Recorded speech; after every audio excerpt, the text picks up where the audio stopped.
92.7 big FM पर आप सुन रहे हैं सहर भजन सम्राट अनूप जलोटा के साथ।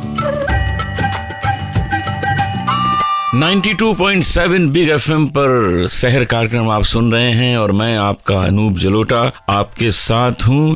आज का कार्यक्रम हम शुरू करेंगे एक बहुत सुंदर भजन से। इस भजन का आनंद लीजिए और बोलिए जय कन्हैया लाल की। कान्हा कन्हैया नंद लाला ओ मुरली वाला ऐसी बजाए मुरली, मुरलिया जादू भरी। कान्हा कन्हैया नंद लाला ओ मुरली वाला ऐसी बजाए मुरली, मुरलिया जादू भरी। माखन चोर दुलारा नटखट सबका प्यारा, मन मोहन मन भावन नाम जपे जग सारा।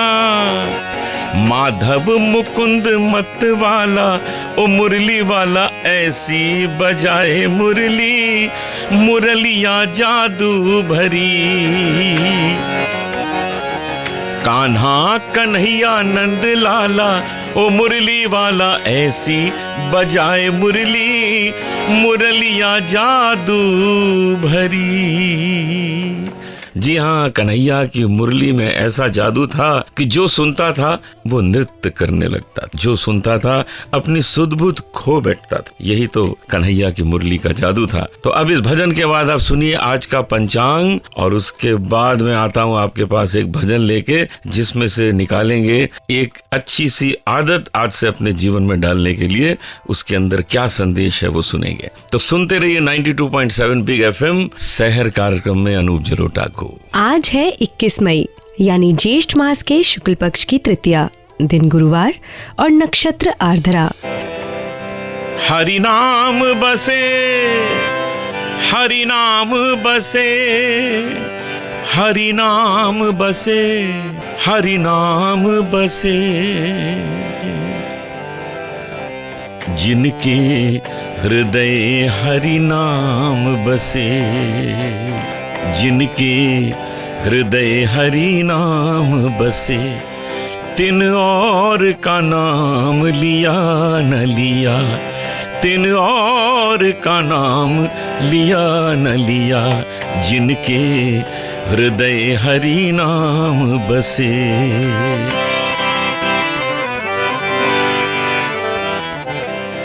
जिनके घर एक सपूत भयो, जिनके घर एक सपूत भयो, तिन लाख कपूत भया न भया, तिन लाख कपूत भया न भया। जिनके हृदय हरि नाम बसे।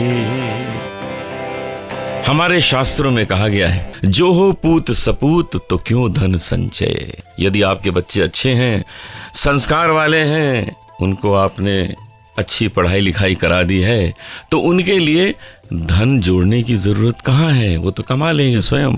लेकिन उसके साथ ये भी कह दिया कि जो हो पूत कपूत तो क्यों धन संचय। यदि बच्चे संस्कार वाले ही नहीं हैं, उनको आपने पढ़ाया लिखाया ही नहीं है, तो उनके लिए जोड़ने से क्या फायदा, वो तो बर्बाद कर देंगे 2 दिन में। इसलिए धन को किसी भी अवस्था में जोड़ने की जरूरत ही नहीं है। धन तो आनी जानी चीज है, धन को इस्तेमाल करिए अच्छे काम में, दान करने में लगाइए, वृद्धाश्रम में दीजिए।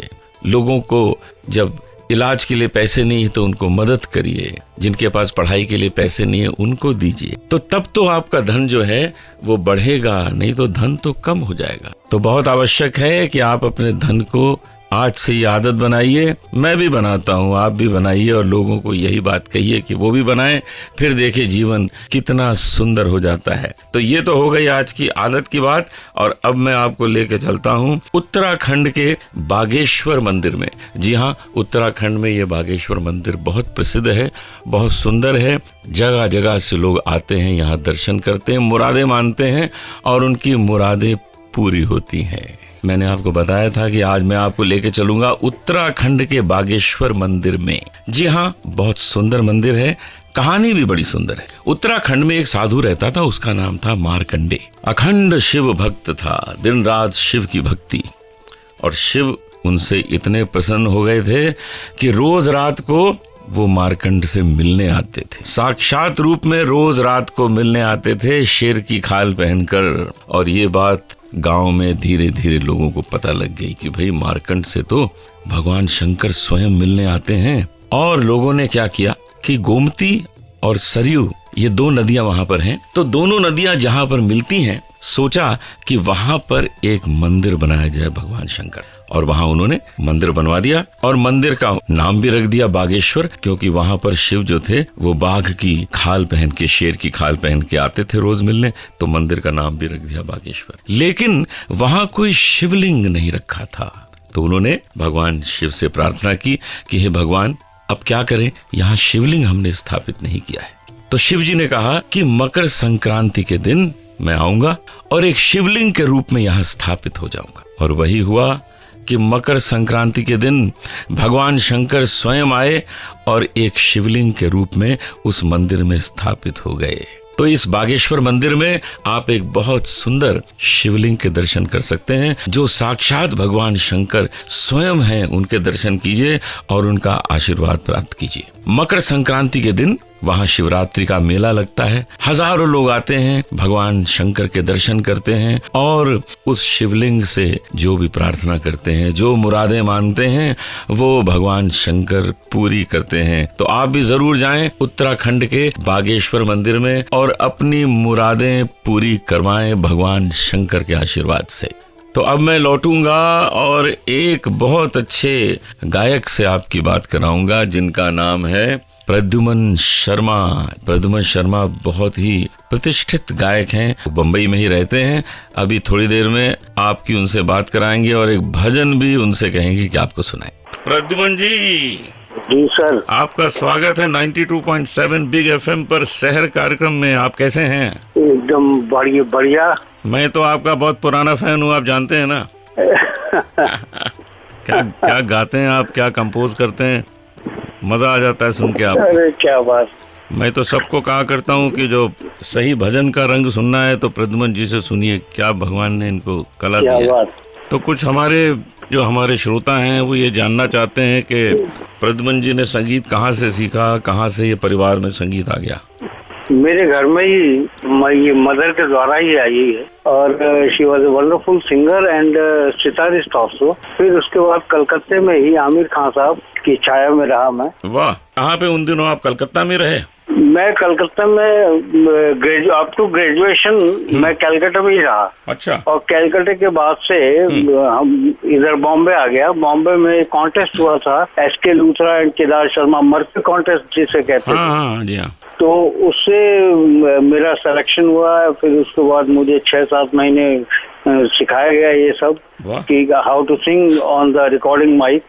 एंड फिर उसके बाद मैं इस क्षेत्र में 1973 से ही लगा हूँ। अब हमें बताइए कि आज हमारे श्रोताओं को आप क्या सुनाने जा रहे हैं? लता जी का एक भजन था। हाँ जी। निस दिन बरसत नैन हमारे, नैन हमारे सदा रहत पावक ऋतु हम पर, जब ते शाम सिधारे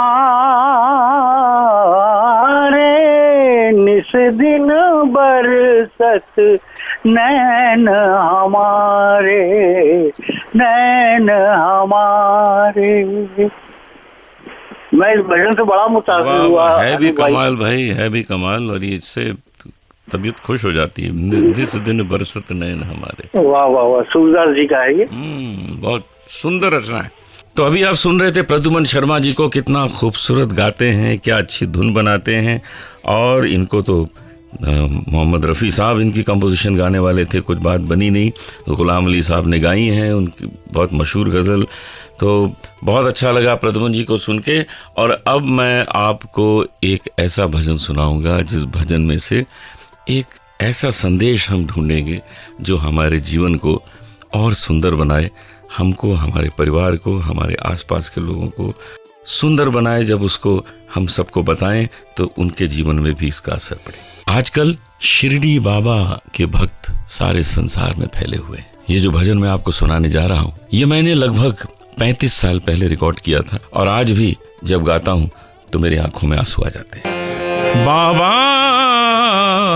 मुझे दरस दिखाने आजा, बाबा मुझे दरस दिखाने आजा, तेरी सुरतिया सबसे प्यारी, तेरे दरस का मैं हूँ भिखारी, दर्शन देने आजा बाबा मुझे दरस दिखाने आजा, तेरी सुरतिया सबसे प्यारी, तेरे दरस का मैं हूँ भिखारी, दर्शन देने आजा बाबा मुझे दरस दिखाने आजा। साईं तुझ बिन चैन न पाऊं और मैं किसके द्वारे। जी हाँ, जो चैन है वो तो तभी मिलता है जिसके प्रति आप समर्पित हो जाएं, जिसके प्रति आप अपने जीवन को न्योछावर कर दे। आपका कोई भी इष्ट देव हो, आप उसकी ओर समर्पित हो जाइए, फिर देखिए ये चैन, ये शांति, ये आराम, ये सब आपके जीवन में आ जाएगा, क्योंकि ये आपके भीतर है, आप उसे पहचान नहीं पा रहे। यदि आप किसी को समर्पित हो जाएंगे तो आपके अंदर की ये भीतर की भावना जागृत हो जाएगी और आपको जिस चैन की तलाश है, जिस शांति की तलाश है, वो आपके हृदय में अंदर बता देगी, मैं यही हूँ, बाहर न जाओ मुझे देखने के लिए। आज का शहर कार्यक्रम हम यहीं समाप्त करते हैं और कल सुबह आपसे फिर मिलेंगे। इंतज़ार करिएगा, मैं तो पहुंच जाऊंगा, लेकिन आप ज़रूर अपना रेडियो ऑन करना न भूलिएगा। 92.7 बिग FM पर शहर कार्यक्रम में सुनते रहिए शहर, भजन सम्राट अनूप जलोटा के साथ।